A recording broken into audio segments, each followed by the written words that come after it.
trust issues with editing. I feel like, even though you did a very good job last time, I feel like it was a fluke. I think the fact that you've got trust issues suggests that, like, you do things that you know are wrong. And you're now worried people will visit that on you. No, I edit... Oh my god, no, I edit things perfectly. Well, for all I know, like, there's episodes up where I'm not even in them, and it's just you going, oh, I'm Richard. Yes, that's a very good idea. No, there will be.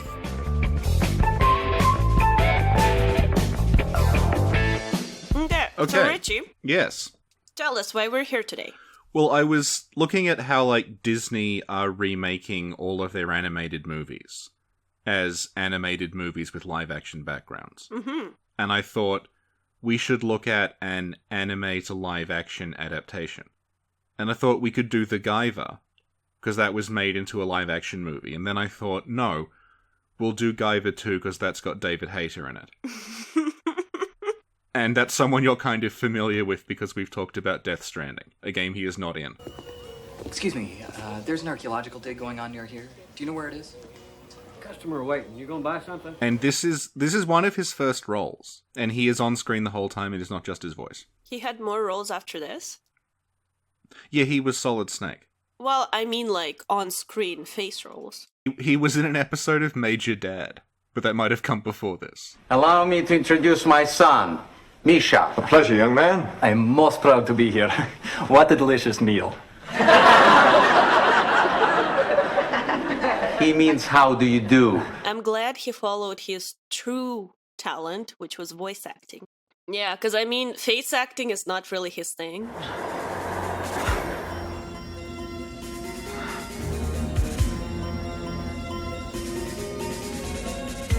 No, before you start putting words in my mouth, what I mean is he's not as talented visual actor as he is an auditory actor, you know? Well, you say that, but have you seen the guy who was the original Guyver actor? Because, I mean, David Hayter just blows him out of the water.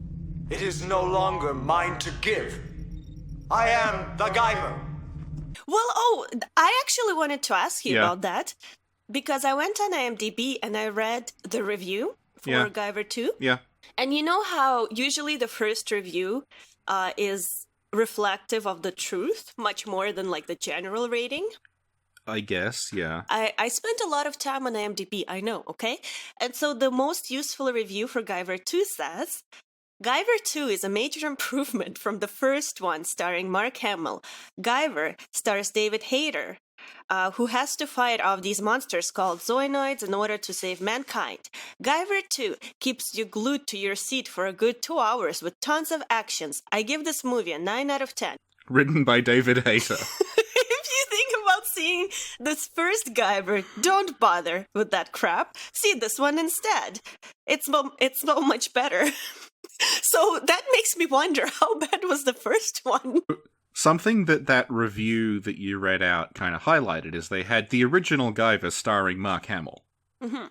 That statement is technically true. And if you look at the poster and the cover of the original Guyver movie, it's like half the Guyver's face, half Mark Hamill's face. Yeah. It very clearly makes it look like Mark Hamill plays the Guyver. Yeah. He doesn't. He's in the film. And he's technically starring in it, but he's not the main character. Is he the bad guy? No, he's just the main character's, like, he's like a cop that he teams up with. Also, there is a Lovecraft reference in the first Guyver movie. The Guyver looked pretty Lovecraftian, I found, the suit. Yeah. So one of the evil scientists in the first Guyver movie is played by the guy who was in Herbert West Reanimator. And in the Guyver movie, his character is called Dr. East. Yeah, that's basically the level of comedy we're dealing with in the original Guyver. I love it. Well, okay, the first Guyver movie, it's like the same director. Okay. It was a few years before this, and it was coming off like the tail end of the 80s ninja craze, as that transitioned into the, like, Ninja Turtle Power Rangers era. So it is played a lot more broadly. There's a lot more comedy in it. Yo, man, get! Sorry. And apparently, like, the director is unhappy with that, and there is, like, an alternate cut that I haven't seen. The plot of the first Guyver movie is that this character, Sean, finds that there is a corporation called the Kronos Corporation who are tinkering with alien technology. They're using that to transform people into these biological weapons called zoanoids that look like kind of... It's very similar to Ninja Turtles in a lot of ways. There's also a thing called the Guyver. It's called the Guyver unit. What happens is it's like a symbiotic thing that fuses with your body, and then it lets you transform from a human into this thing called the Guyver, which is these sort of plates of organic kind of chitinous armor attached to you when you get all these superpowers. It's very like Power Rangers kind of esque, but also like H.R. Giger biological kind of design to it. The character of Sean finds the Guyver unit, it bonds with him, he defeats Kronos. That's the end of Guyver 1. So Guyver 2 picks up where that left off. He is now played by David Hayter, and he thinks Kronos is already gone, but he's still the Guyver, so what he's doing is he's just taking down drug dealers. Well, I actually have notes on the opening of Guyver. The first, I guess, significant scene is like a bloody face hitting a keyboard, and then the person, who's obviously dead, like slowly sort of falling off the keyboard, but as they fall, they make this disgusting, like, squishy sound. Yeah.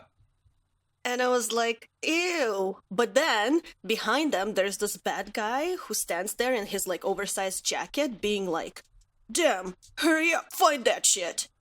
And, like, I feel like that opening basically sets the tone for the entire movie. Yeah. Where it's just like random violence with exaggerated noises and just swearing. Yeah, I get the impression that like the director was not happy with the original because the original is PG-13 and it was released like theatrically. I get the impression he wasn't happy with that and he wanted to make a darker film.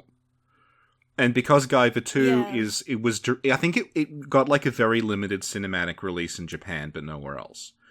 And because it's a much cheaper movie, it's direct to video, basically. And it can be R, then like he can go full on with like the gore and the body horror in a way that he couldn't before. Yeah. Yeah, but that's the weird thing because it seemed like, okay, like that's, whatever, I get it, that's gory. But then the movie seemed like a PG-13 movie with just like random gore and swears. It reminds me a lot of the Super Mario Brothers movie, especially toward the end. Can I level with you? Yeah. Okay, when I was a kid, Yeah. I saw the Super Mario Brothers movie about 1,500 times and I loved it.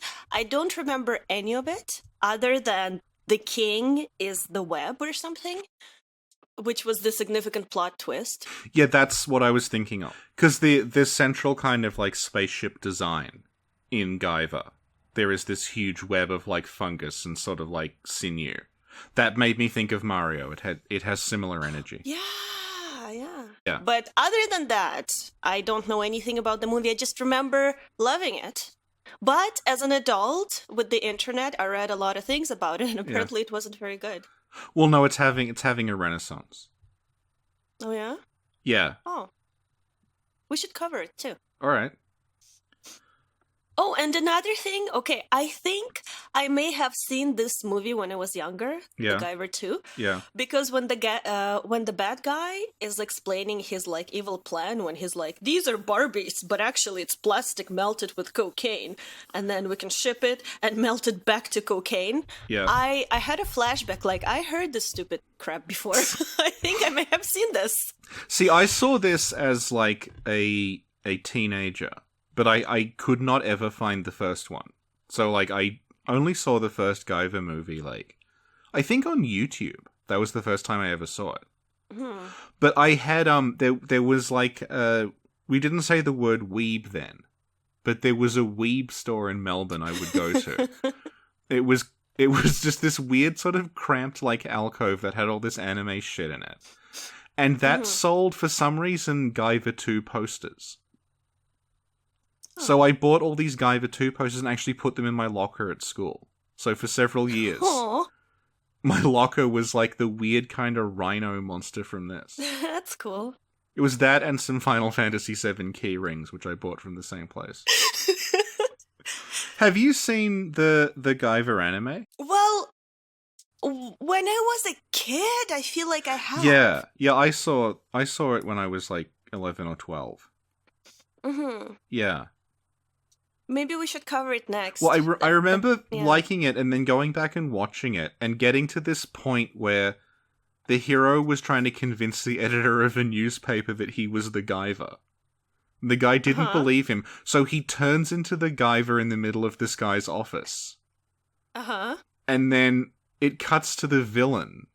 And he's like, "Oh, should we kill everyone in the newspaper now that they know he's the Guyver?" And then the villain goes, "No, he'll just go to another newspaper."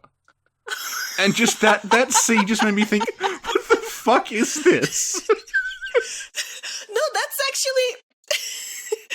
that's really realistic. The bad guy is thinking logically. Like, that's not gonna help. He'll go to another newspaper.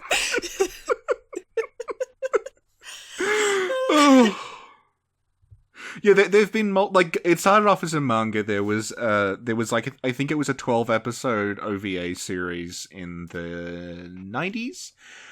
Then there's like another series that they made that's again like it's the same story but with just like a do-over with different animation.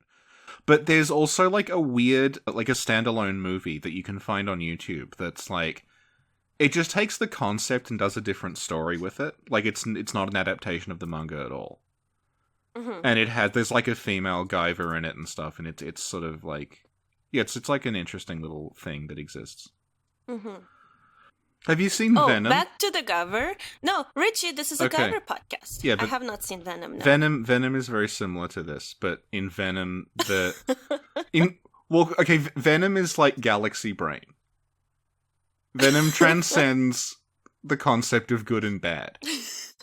But, like, the problem in... I saw Venom, like, before I rewatched this, and in Venom, the alien symbiote thing, it talks to him, and they have a weird, like, relationship together.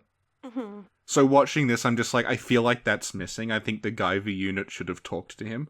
I agree. That's Yeah. missing too, because at some point Hayter goes, I'm not the one that kills people, Guyver does. And I'm like, Yeah. You never get a sense of that, though. yeah, I just thought it was your suit. So I don't know if it would hold up in court, bro. We should ask Nick. There's an amazing scene in Venom where the symbiote is taking over Tom Hardy and making him really hungry. So he jumps into the lobster tank at a restaurant and does the entire scene sitting in the lobster tank, randomly grabbing lobsters and eating them. All those critics who gave it like a 30 on Rotten Tomatoes, fuck you. Oh my god! This is a perfect lead-in for the next thing I loved about the Guyver. Okay. Okay, so you know how there are certain things that I really liked about Oedo? Yeah. Well, there was a scene like that in the Guyver. Right. So it's still in the very beginning. The bad guy is holding a security guy hostage, and the Guyver goes, "Let the man go." And the bad guy goes, "Yeah, right, fuck you." And I love it because this is how I feel about a lot of the things that are told to me. And I feel like the critic thing you were reading, reading a bad review, and you could just reply with, "Yeah, right, fuck you," It's, yeah.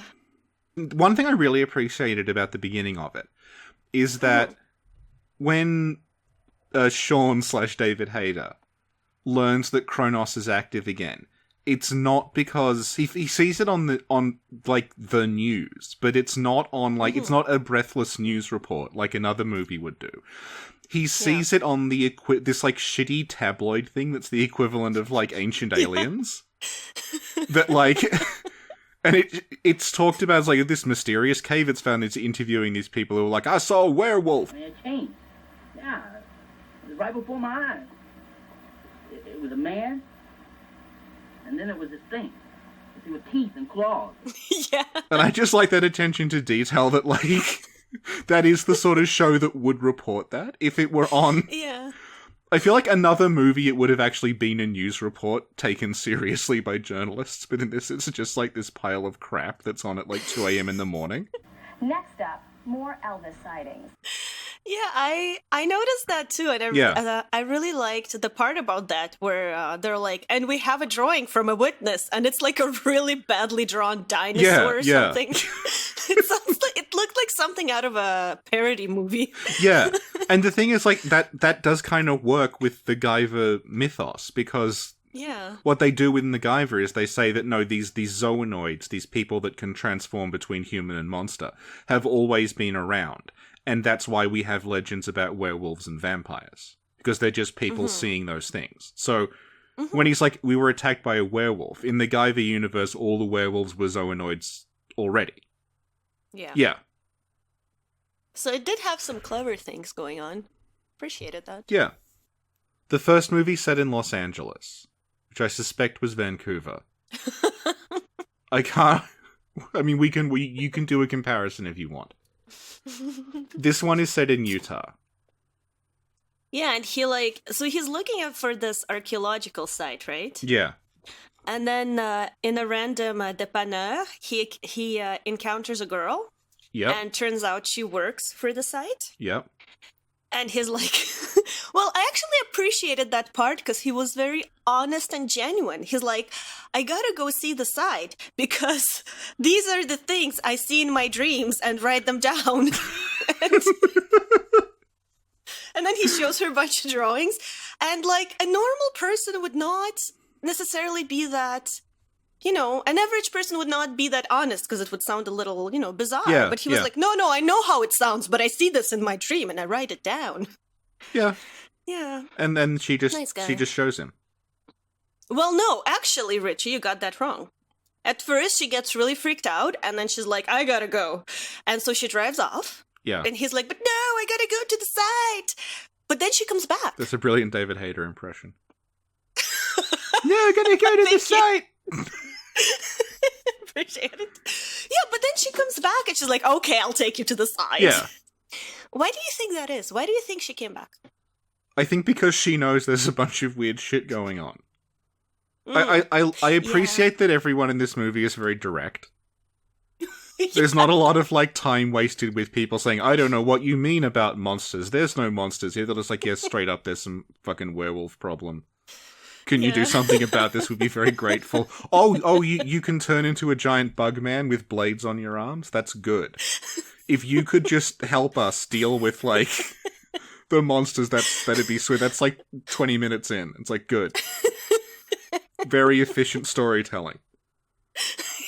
Yeah. Well, it wasn't super... There was some mystery. Yeah. In there, because at first, in the first 10 minutes, the thing that happens, is that she takes him to the archaeological site, right? Right. And then she's like, okay, you can stay here, like, you work for us now or whatever. It was very weird, because, like, don't you need to have some sort of qualification to just... Is there an interview process, or... I feel like that was unrealistic, This is another thing it has in common with the Mario Brothers movie. Oh, yeah. Huh. I guess this makes David Hayter the Luigi character. Yeah, so there's a little mystery there between those two, the girl and the Guyver. What's her name, by the way? Corey. Okay, because whenever I referred to her in my notes, I just wrote Bayonetta. Does she look like Bayonetta? Well, she has glasses. Yeah, that's one thing they have in common. Well, she looks more like Bayonetta than David Hayter does. So. Yeah.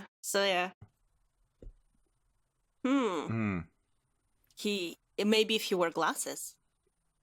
He wears an eye patch in Metal Gear Solid 4. Shared universe confirmed? More fighters, more battles, more fun. Super Smash Bros. Ultimate, only on Nintendo Switch. Okay, so basically the little mysterious dialogue. So Sean and Corey are chilling under the stars. And, I'm paraphrasing here, but basically he didn't exactly right away tell her why he wants to see the archaeological site. Yeah.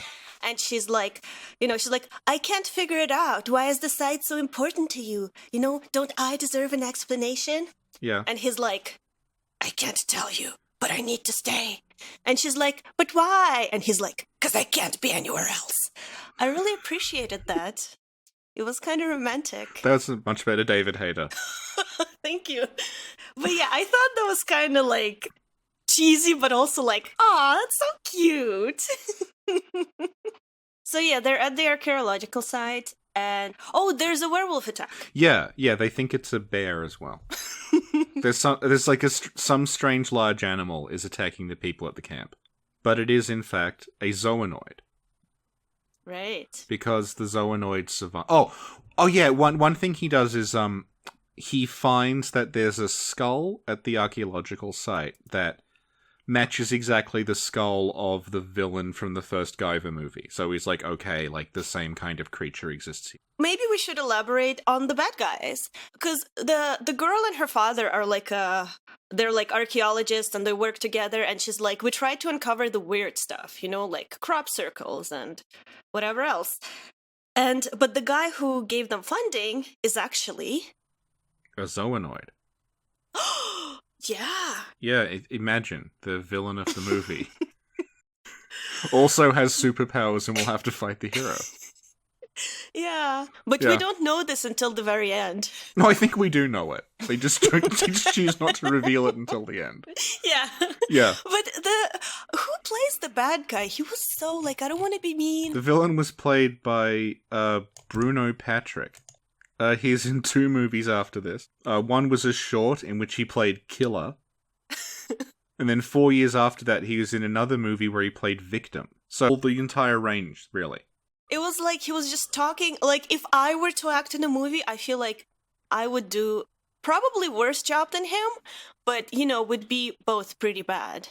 Yeah. It's just like staring and talking. Yeah. But also another little plot twist is that he's a bad guy, right? But he also works for someone else who's also a bad guy. Who is that?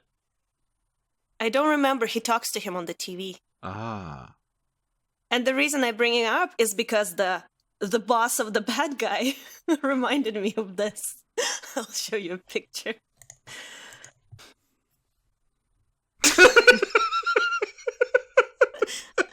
I made that. This is beautiful. Thank you. Someone else who was pretty bad? Well, they were all...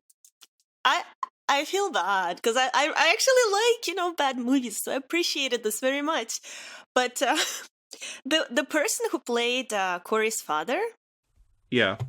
It sounded like he was just like... It looked like he was just like some guy who walked on set and like talked to himself and walked off and accidentally got into shots. So it was so like...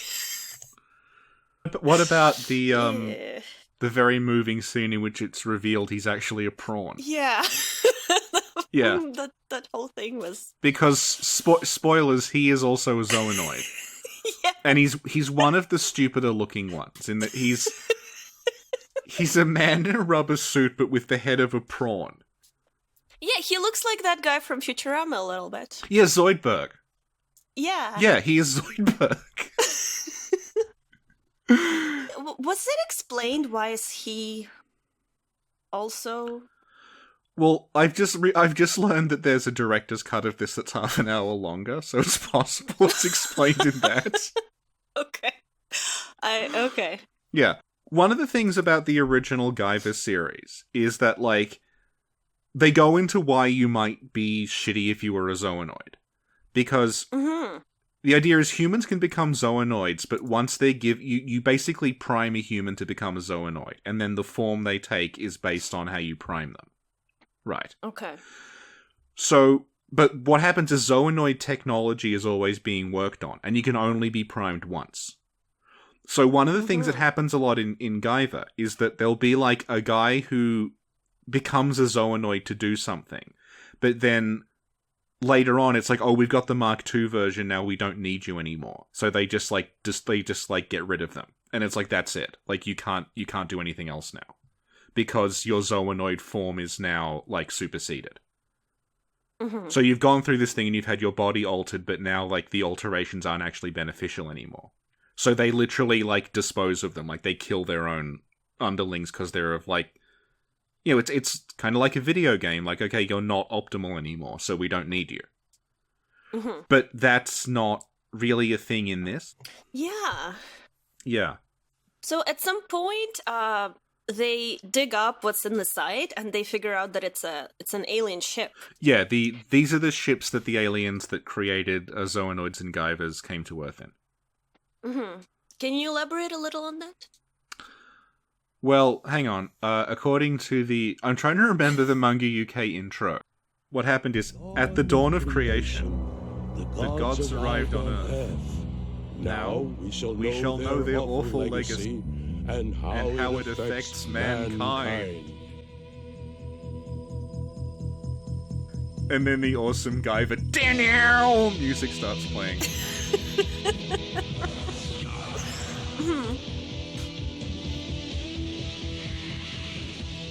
Also, I'm watching this now. The related video is someone reviewing the movie we're talking about now.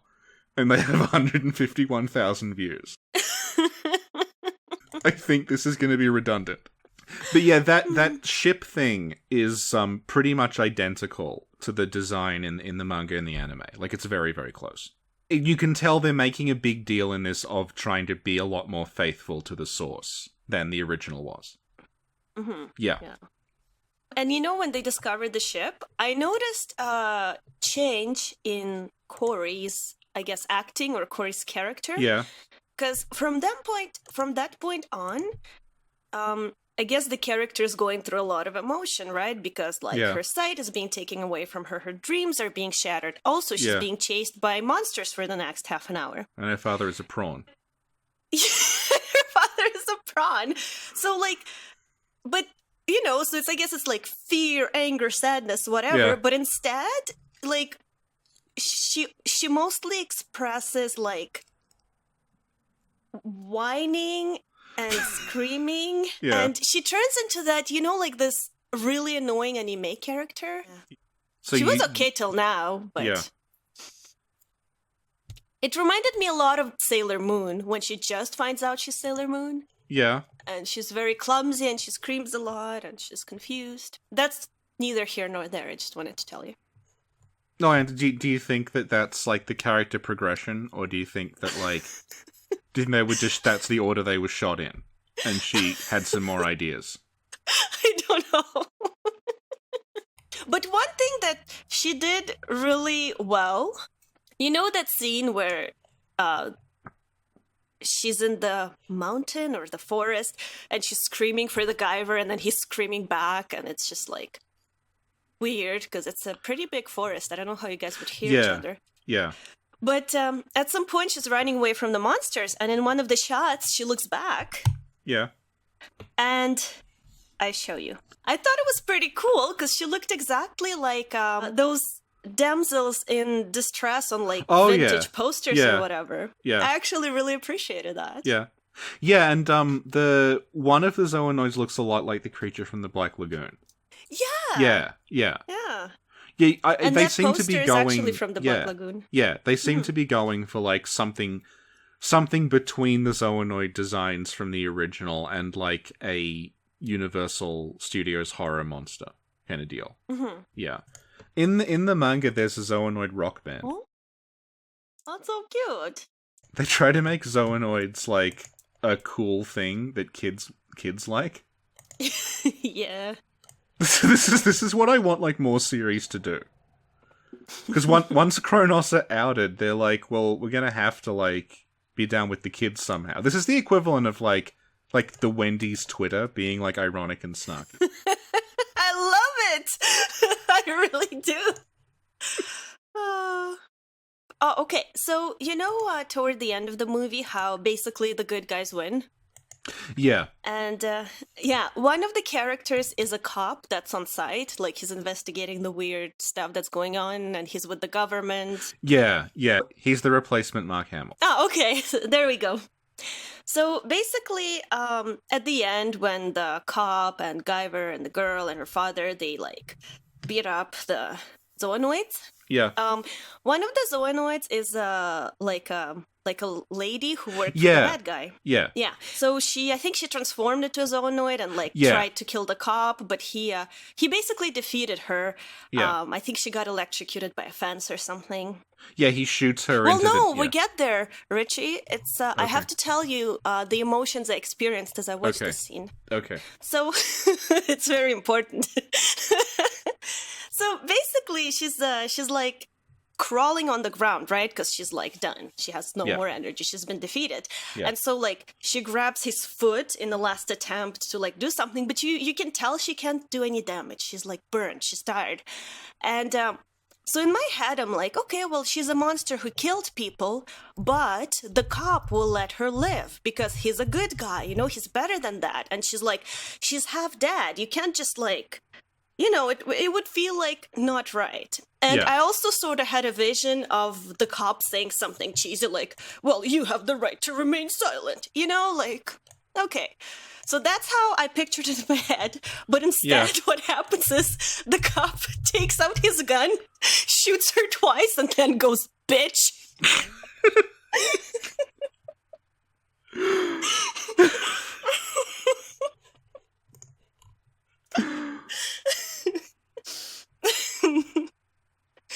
Yeah. Actually, a similar thing happened in the beginning with the Guyver. When he caught the bad drug dealer with the oversized white jacket, Yeah. the drug dealer was sort of like being like pleading for his life, where he's like, you know, you caught me, please like arrest me, don't kill me. And especially since like a few scenes before that, what happened was that the drug killer killed a security guard. And the Guyver was Yeah. very touched by it for some reason. It was like almost dramatic. And I had to rewind to make sure that the security guard didn't have a backstory I missed, but he didn't. And so at that point I figured, okay, well, the Guyver is so touched by the senseless, you know, loss of life that he's not going to kill this bad guy, even though the bad guy is bad. You know, he's going to like handcuff him Yeah. and leave him, you know, kind of like Spider-Man for the cops to find. And Yeah. no, the Guyver just kills him. Do you think that, like, we've been spoiled by the Marvel movies? That they've, like, primed us to think of heroes as, like, compassionate and, like, quippy and fun? Yeah, not just... Yeah. So that when we watch stuff like this where it's just, like, a lunatic who murders people, but good. Yeah. I think it's not just Yeah. the Marvel stuff. I think it's like, you know, Saturday morning cartoons and almost Yeah. all action movies, like, have this moment where the bad guy is, like, spared, or is usually spared, but then they do something that gets them killed, you know? Like, the good guy spares him, but then they pull out a gun on the good guy, and then the good guy has to, like, defend themselves or something, you know? Yeah. Yeah. Oh, I have another note here Yeah. that says deepest dialogue. Go on. Okay. So the Guyver is fighting the bad guy who transformed into the monster. Yeah. And the bad guy tells the Guyver, why are you attacking your own kind, freak? And here's another one. Guyver explains that he's not like monsters because he protects humans. Yeah. Bad guy reveals he's also a Guyver and says, who's going to protect the protector? Yeah, that's, I love that one. yeah, they do this thing in the movie where they try to fuse a zoanoid with a Guyver unit to see what happens, which I don't recall them ever doing in the... So I remember, like, in the anime, if people tried to fuse with a Guyver and it rejected them, they very graphically melted into a pile of goo. Yeah. They also, like, the idea of the character's father as a zoanoid it's kind of lifted from the original, but in that the hero's father is turned into a zoanoid and sent to kill him. Mm. So he has to have this, That's like, fight... actually, this fight to the death with his father. Oh, well, that's cool. Yeah, but then in this one, it's just like, my dad is sometimes a prawn. That sounds like a good sitcom. My dad is sometimes a prawn. He's like a were-prawn. but like, he's not even, like, aggressive. He just turns into this tries. thing... But he tries to fight the other people, like he could actually have been the Guyver's sidekick. Yeah. Yeah. And one of the things I noticed is that The Guyver has a pretty defective design. How so?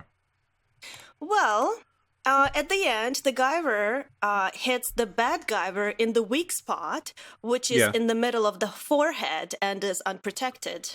Yes, that's the control metal, which is a very important part of Guyver lore. Tell me about it. Well, that's like the thing that controls the entire Guyver suit. So, like, if you rip out the control metal, the whole thing, like, melts down.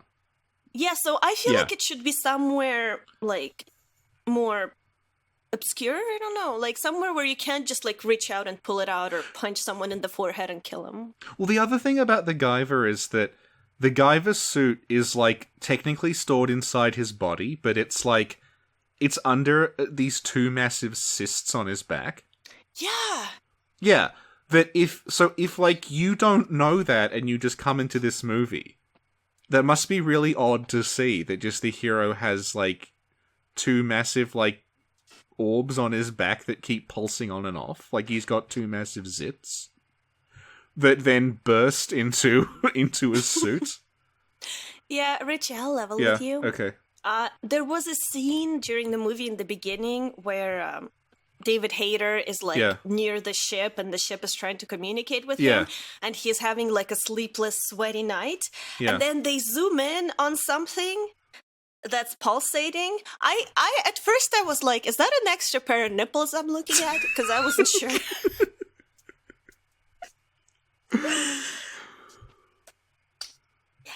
Yeah. Do you think you can milk a Guyver?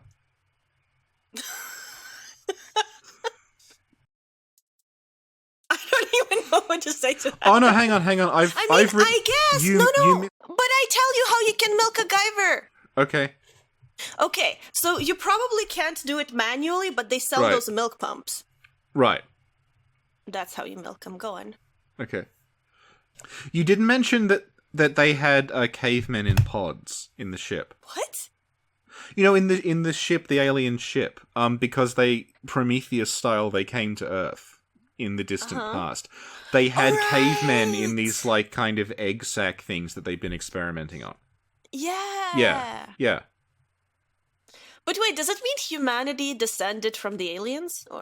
No, what happens is that for the next 250 million years, they controlled the ecosystem on Earth and tried to create the ideal living being. This being was to be highly intelligent, possess strong breeding potential, and be highly adaptable to the environment. Above anything else, it would function as a weapon, as a biologically engineered armament.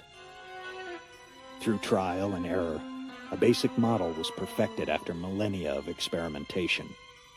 A living construct of the creator's skill. That creature, that weapon still exists. And that creature is man. So, Rich, I have one last note here.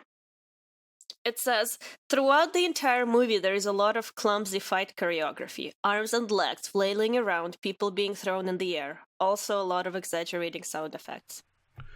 Well, I imagine, like, given the bulkiness of the suits they were wearing, it probably would have been difficult to do, like, wire work and stuff. I can tell you, like, from first-hand experience, like, an example of why the fight choreography wasn't that great. Okay, so some friends of mine were making a movie about a werewolf, and they found a parkour guy in Melbourne who was, like, he was a really competent parkour guy, and he said, yeah, I'll be your werewolf, and, like, I can do cool shit where I, like, jump from building to building. And he did it, like, and it's like, oh wow, this guy's amazing. This is going to be great, because we're going to have this werewolf jumping from building to building in real life, without special effects. They built the werewolf costume for him. He put it on. I can't see properly, and I can't move properly. Aww. So, like, I can imagine that trying to do martial arts dressed in, like, a giant kind of bulky rubber costume is not the best. Yeah, I can imagine. Yeah. Because, like, I guess that's why in, like, Power Rangers, in the Sentai series, they just wear, like a suit. It's just made of, like, fabric, as opposed to this big, bulky thing, yeah. Mm-hmm. Did you like the reveal of the Guyver's ultimate weapon, the Mega Smasher, when he rips his own chest open and there's lasers inside? Actually, I did. Yeah. I made a note of it. It says, shot laser out of chest, and then some fume came out of face. Yeah. That's like his signature, everything's gonna die move that he does. Like when he's really pissed off, he does the Mega Smasher. I remember very distinctly an argument about his wrist blades. Because he's got these blades coming out of his wrist, and one of the villains in the 80s G.I. Joe movie also has wrist blades that look exactly the same. And there was this fucking argument on a forum about, like, whether they ripped off the Guyver. Like, I don't think the Guyver has a monopoly on the idea of a blade that comes out of your wrist. Well, maybe. Maybe. The G.I. Joe movie is even weirder than this. You reminded me of a Zena character. Well, I was actually reminded of it while I was watching the movie, and now you reminded me again. Yeah. In Zena, Gabrielle has a kid. Right. And then that kid has a kid, and the kid of the kid, so I guess Gabrielle's grandchild, has like blades coming out of either the wrists or the I'm pointing at the other body part I can't think of right now. Okay. This one. That one. That one. Yeah. So blades coming out of, like, it's a part on the hand, on the arm. Right. And yeah, it was so spoopy. I remember being very spooked by that. Should I ask how Gabrielle's grandchild was in the series? Okay, what happened was that Gabrielle had a kid, but the kid was with, like, a god or something, or an evil god, and so the first kid aged very quickly, and then the kid's kid was, I don't know with who or what, but also they aged very quickly, so they were all the same age, you know? I thought it was going to be like a time travel thing. Oh, no. That would have made more sense. Yeah. I can show you what Gabrielle's grandchild looks like. Do you remember Gabrielle? She's the cute blonde. Yeah. I remember Yeah. Zena. Yeah. Yeah. So that's the grandchild fighting Zena. Her grandchild appears to be like a velociraptor human hybrid. Yeah, and you see the thing is the blade coming out of his body part. The, not the shoulder, not the wrist. What's between the two? The elbow. The elbow! There we go. There we go. Yeah. Yeah. He looks like a Kroot from Warhammer. I also really liked Callisto. She was cool. Sorry, I kind of ignored you when you said that. I don't even know what I said, because I was still looking at Zena pictures. Okay. Sorry about that. I apologize. That's all right. Oh, That's yeah. all right. Yeah, you're right. Yeah. Yeah. Do you think they should reboot the Guyver? Yes, and I think they are. I think I saw something, Guyver 3 rumors. Like, I feel like I saw something on the internet about an upcoming Guyver. I think if you got Prometheus and then spliced in scenes from Power Rangers, that would be a bit like a new version of the Guyver. Maybe we should do that. Yeah. Oh my god, there's a Russian Guyver Twitter. Oh my god. And he's drinking vodka. Oh my god. Oh, it's like a Guyver cosplayer who is in Russia. Oh, this is amazing. I thought it was like a parody account, like Italian Elon Musk. This is like Russian Guyver.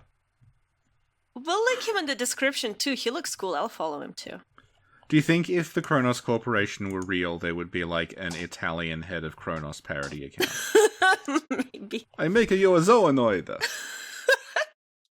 the outro, Richie.